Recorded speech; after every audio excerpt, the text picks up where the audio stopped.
बिस्मिल्लाहिर्रहमानिर्रहीम। आज का जो हमारा टॉपिक है that is control of water and solutes.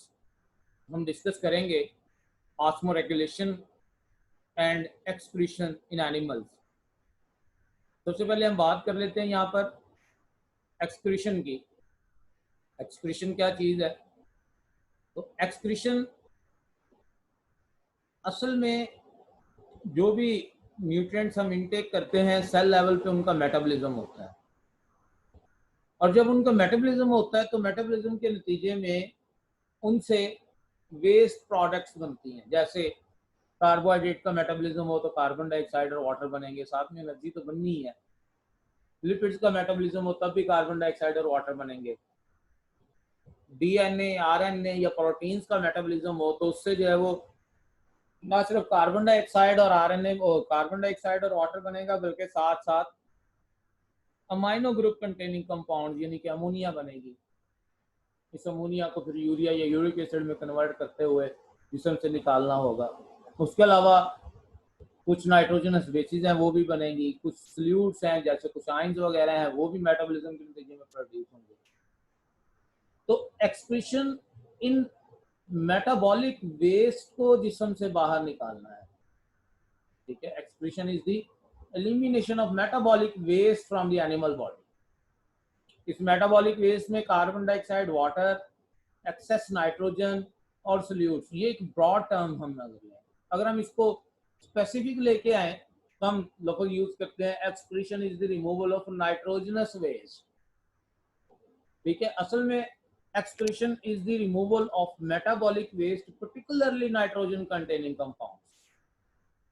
Excretion जो है ये नाइट्रोजनस वेस्ट के साथ साथ दूसरे मेटाबॉलिक प्रोडक्ट्स को भी निकालना, ये एक्सक्रीशन। हर वो प्रोडक्ट, वेस्ट प्रोडक्ट जो मेटाबॉलिज्म के नतीजे में प्रोड्यूस हुई। ऑस्मो रेगुलेशन क्या है? ऑस्मो रेगुलेशन है regulation of osmotic potential, osmotic level, osmotic level.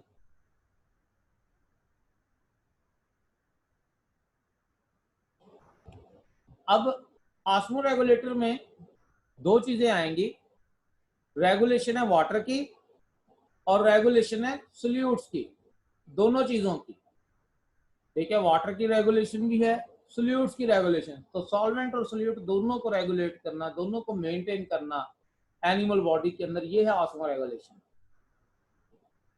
Animals दो तरह के हैं, या तो ऑस्मो कन्फर्मर हैं या ऑस्मो रेगुलेटर हैं। ऑस्मो कन्फर्मर क्या है?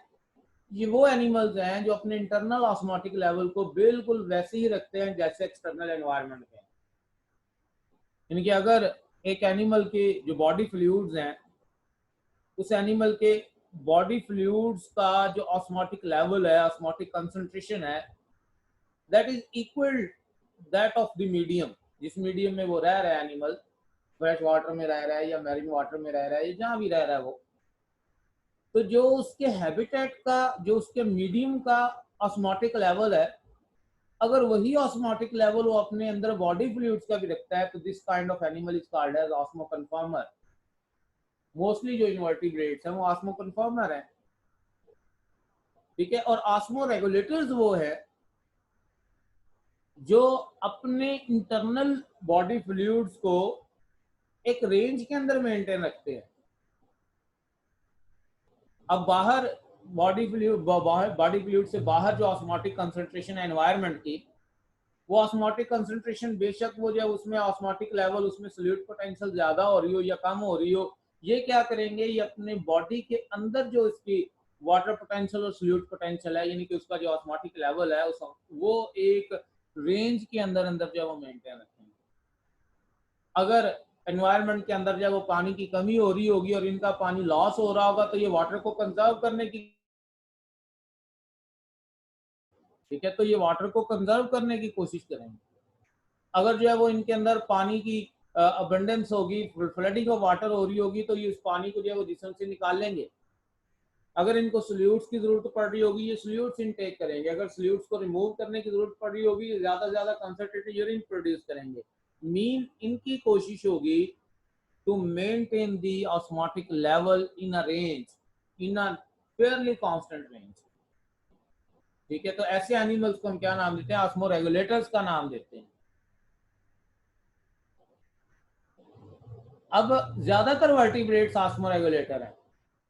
हम वन बाय वन जो है वो डिस्कस करते हैं ऑस्मो रेगुलेशन एनिमल्स के अंदर किस तरह से हो रही है। जैसे हम बात कर लें सी वाटर की, एनिमल्स जो सी वाटर में रह रहे हैं, ठीक है, अब उनकी बॉडी फ्लूइड्स जो हैं उनके अंदर जो ऑस्मोटिक कंसंट्रेशन है, ठीक है, ऑस्मोटिक कंसंट्रेशन है, उस हवाले से अगर हम बात करें तो बाहर की निस्बत 3 गुना कम है। मीन अगर बाहर जो है वो सल्यूट्स आप कह लें कि 15% है, तो इनके अंदर सल्यूट्स 5% है। ठीक है, ये मैं जस्ट एक एग्जांपल के तौर पर बता रहा हूँ, एग्जैक्ट वैल्यूज नहीं है। मीन के इनके अंदर जो इनके अंदर बॉडी की कंडीशन है दैट इज हाइपोऑस्मोटिक, सल्यूट्स कम है बॉडी के अंदर, और बाहर सल्यूट्स साल्टी वाटर के अंदर सल्यूट्स ज्यादा है।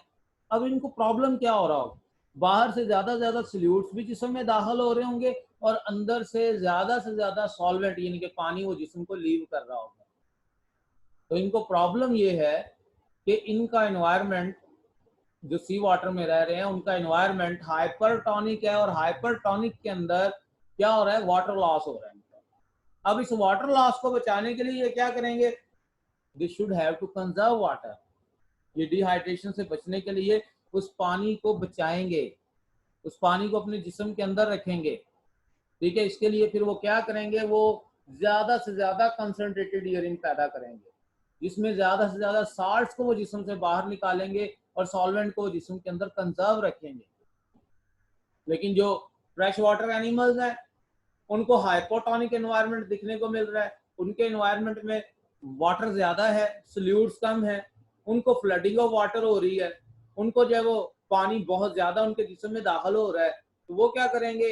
They will remove this excess water, वो अपने इस फालतू पानी को जिस्म से निकालते रहेंगे। इसके लिए वो क्या करेंगे?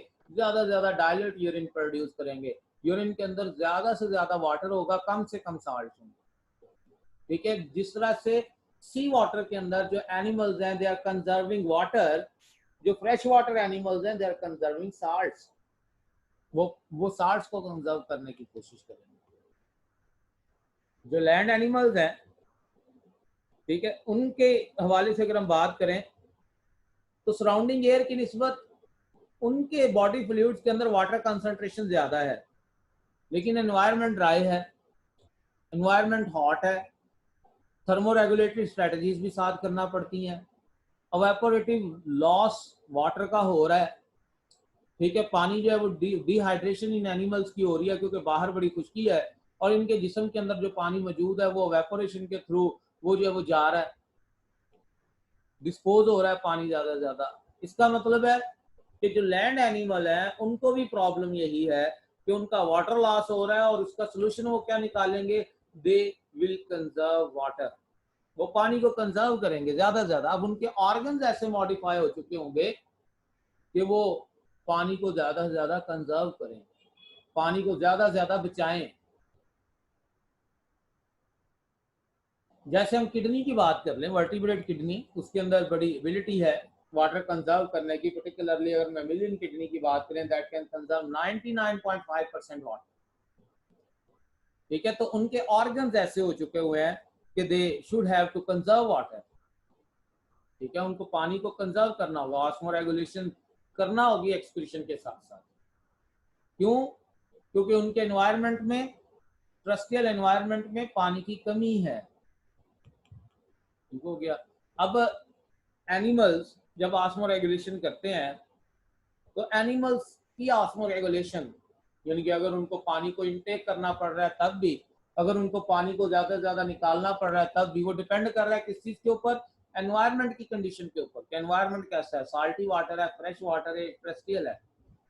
उस एनवायरनमेंट के मुताबिक उनकी बॉडी के जो ऑर्गन्स हैं वो मॉडिफाइड हुए हैं कि उन्होंने काम क्या करना है ऑस्मो रेगुलेशन के लिए। इनटेक ऑफ वाटर करनी है या आउटटेक ऑफ वाटर करनी है, साल्ट को कंजर्व करना है या साल्ट को खारिज करना है। ऐसी उनकी जो बॉडी साइज है उसका surface to volume ratio particularly वो भी इस बैलेंस में कि वो किस तरह से इनटेक ऑफ वाटर में जो है वो सरफेस काम कर रहा है या रिलीज ऑफ वाटर में काम कर रहा है या साल्ट को खारिज करने में काम कर रहा है।